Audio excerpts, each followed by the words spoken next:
Assalamualaikum warahmatullahi wabarakatuh. Perkenalkan, kami dari kelompok 4 akan mempresentasikan tentang penetapan visi dan misi mata kuliah manajemen strategi dan resiko. Anggota dari kelompok 4 yakni yang pertama ada Wanda Aulia Rasyida dengan NIM akhir 108. Yang kedua ada Sofia Fitri Marhama dengan NIM akhir 112. Yang ketiga ada Nisrina Aisyah Firdaus dengan NIM akhir 156. Pentingnya menetapkan visi dan misi. Kenapa sih visi dan misi itu sangat penting? Karena identitas sebuah perusahaan atau organisasi dapat dengan jelas dilihat dari visi dan misi perusahaan atau organisasi tersebut. Visi dan misi yang jelas dari sebuah perusahaan akan menuntun perusahaan tersebut ke arah tujuan yang lebih jelas dan juga objektif. Visi perusahaan. Yang pertama, menurut Wibisono, visi merupakan rangkaian kalimat yang menyatakan cita-cita atau impian sebuah organisasi atau perusahaan yang ingin dicapai di masa depan. Yang kedua, menurut Nawawi, dalam visi suatu organisasi terdapat juga nilai-nilai, aspirasi, serta kebutuhan organisasi di masa depan. Dapat kita simpulkan dari kedua ahli tersebut, visi perusahaan adalah impian atau kebutuhan dari sebuah organisasi atau perusahaan yang ingin dicapai di masa depan atau target di masa depan akan seperti apa. Selanjutnya ada karakteristik visi yang efisien. Ada 5. Yang pertama ada imageable atau dapat dibayangkan, mencerminkan sesuatu yang akan dicapai perusahaan atau organisasi. Lalu yang kedua ada desirable, yaitu menarik, menjamin kesinambungan kepemimpinan organisasi perusahaan. Lalu ada visible atau realistis dan dapat dicapai, yang memiliki orientasi pada masa depan perusahaan atau organisasi. Lalu fokus atau jelas, maksudnya bahwa perusahaan dapat dalam menetapkan visi harus jelas arah dan fokusnya. Lalu ada fleksibel atau aspiratif dan responsif terhadap perubahan lingkungan. Maksudnya bahwa dengan adanya visi ini harus mampu membaca perubahan lingkungan dan manajemen perusahaan harus aspiratif dan responsif. Lalu yang terakhir ada communicable atau mudah dipahami. Gambaran cita-cita yang mudah dipahami oleh seluruh lingkungan perusahaan atau organisasi. Lalu misi perusahaan. Sebelumnya sudah dijelaskan mengenai visi perusahaan, maka selanjutnya akan dijelaskan mengenai misi perusahaan. Ada beberapa definisi misi perusahaan. Yang pertama menurut Drucker. Pada dasarnya misi merupakan alasan mendasar eksistensi suatu organisasi. Pernyataan misi organisasi terutama di tingkat unit bisnis menentukan batas dan maksud aktivitas bisnis perusahaan. Lalu yang kedua ada menurut Kerto dan Peter, misi organisasi adalah maksud untuk apa atau alasan mengapa organisasi didirikan. Lalu yang terakhir ada Pierce dan Robinson. Misi didefinisikan sebagai tujuan mendasar yang membedakan suatu perusahaan dari perusahaan lain yang sejenis dan menjelaskan cakupan operasinya dalam bentuk produk dan pasar. Berdasarkan 3 definisi tadi, dapat disimpulkan bahwa misi adalah breakdown dari visi. Artinya, bahwa misi ini harus lebih operasional berkaitan dengan hal-hal yang harus dilaksanakan oleh perusahaan dalam mencapai visinya. Singkatnya, misi adalah langkah yang dilalui perusahaan guna mencapai visinya. Selanjutnya ada perumusan misi oleh perusahaan. Sebagaimana yang kita pelajari sebelumnya, misi adalah sesuatu yang sangat penting bagi suatu organisasi maupun perusahaan. Maka dalam perumusan misi kita tidak boleh melakukannya secara cepat dan tergesa-gesa. Dalam proses penyusunannya, rumusan misi oleh perusahaan membutuhkan banyak pertimbangan karena terkait dengan hal yang bersifat strategis dan operasional.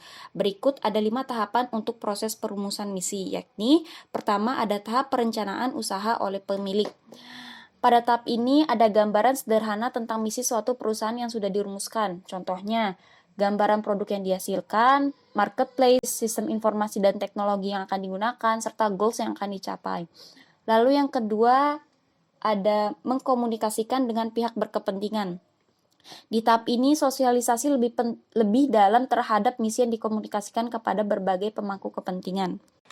Lalu yang ketiga ada rekonsiliasi berbagai kepentingan yang ada. Dalam tahap ini dilakukan pembentukan skala prioritas terhadap para pemangku kepentingan dengan tujuan agar para pemangku kepentingan berhasil dalam mengukur tujuan pencapaiannya.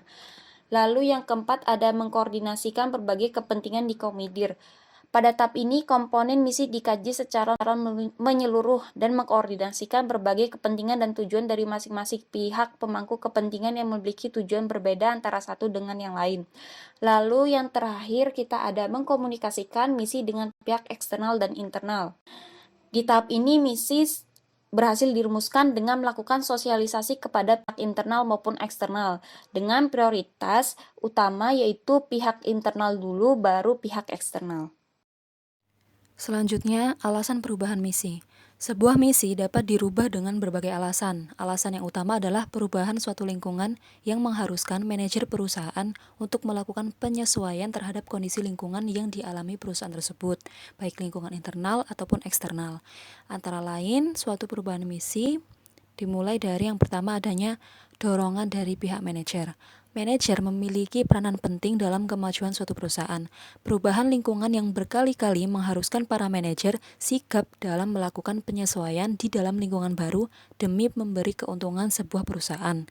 Peranan manajer dalam mengetahui perkembangan suatu perusahaan merupakan faktor kunci dalam perubahan misi. Yang kedua, yakni kondisi krisis yang dihadapi perusahaan. Misalnya, sebelumnya penjualan melayani pasar kelas menengah ke atas, namun seiringnya daya beli konsumen, perusahaan beralih pada pelayanan kelas menengah ataupun menengah ke bawah, agar tetap menstabilkan kondisi suatu perusahaan. Yang ketiga, permintaan dari pihak yang membentuk perusahaan. Hal ini dapat terjadi apabila suatu perusahaan mengalami perubahan kepemimpinan atau saat kekuatan kelompok internal berubah dan juga saat pengawas keuangan menekankan sasaran keuangan untuk jangka pendek. Dan yang keempat adalah perubahan daur hidup perusahaan. Contohnya ialah saat perusahaan yang sudah maju dan tumbuh pesat cenderung menetapkan misi dengan latar belakang idealismenya, sedangkan perusahaan yang sedang jatuh ataupun tidak diminati lagi cenderung membuat misi hanya untuk bertahan tanpa membuat harapan baru yang berlebihan. Berikut adalah contoh kasus dari materi visi dan misi perusahaan. Dengan adanya revolusi industri 4.0 dan pandemi COVID-19, perlukah perusahaan mengganti visi misi yang sudah ditetapkan sebelumnya? Pendapat kami ialah perusahaan perlu mengganti visi misi yang telah ada sebelumnya jika visi misi tersebut tidak lagi sesuai dengan kondisi dan tantangan yang dihadapi perusahaan di era revolusi industri 4.0 dan pandemi COVID-19. Revolusi industri 4.0 dan pandemi COVID telah merubah tatanan dunia kerja, industri, bisnis, dan pendidikan. Perusahaan yang tidak mampu beradaptasi dengan perubahan ini maka akan tertinggal dan kalah bersaing. Kesimpulan pada materi kali ini ialah visi misi merupakan suatu hal yang sangat penting dan akan menjadi pedoman bagi perusahaan. Visi dan misi menjadi guidance bagi perusahaan untuk menyusun strategi operasional. Visi dan misi perusahaan dapat berubah sesuai dengan kondisi dan situasi yang ada. Karena visi dan misi yang jelas dari sebuah perusahaan akan menuntun perusahaan tersebut ke arah tujuan yang lebih jelas dan juga objektif. Terima kasih atas partisipasinya. Jangan lupa like, comment, and subscribe. Kami dari kelompok 4 pamit undur diri. Wassalamualaikum warahmatullahi wabarakatuh.